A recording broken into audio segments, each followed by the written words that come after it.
As we bring 2018 to a close and look forward to all that 2019 has to offer, I'd like to share with you something that's become an annual ritual for me.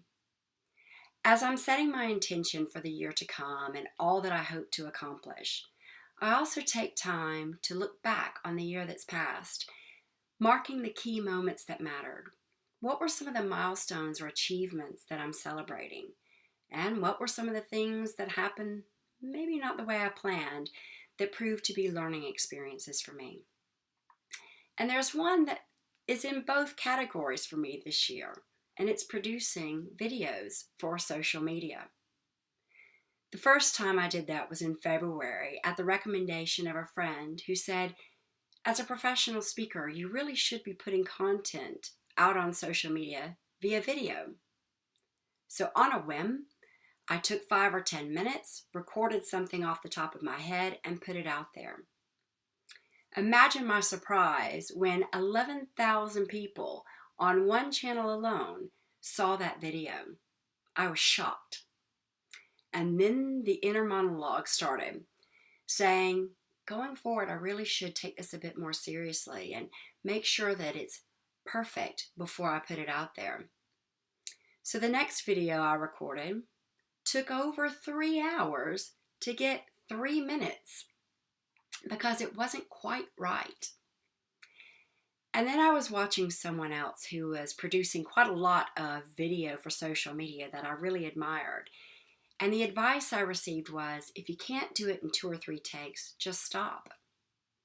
And I realized then that it was far more important for me to deliver a brief message authentically than to try to get something perfected.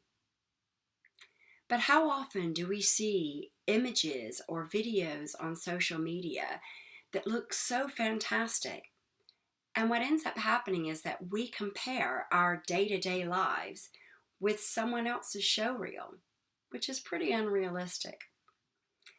So at the request of one of my LinkedIn followers, they said, Adrienne, why don't you produce a video about what really happens behind the scenes and some of the outtakes? So I'm happy to do that and show some of the moments that I didn't get it quite right in the spirit of authenticity.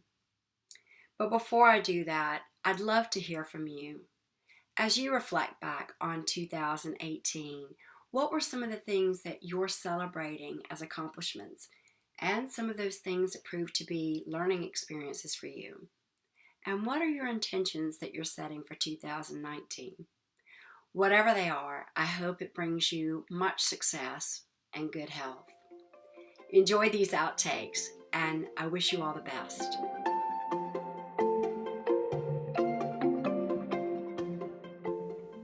If there's an opportunity for us to talk about why we might want to... I have snuck away for a bit to take a walk to clear the cobwebs of jet lag.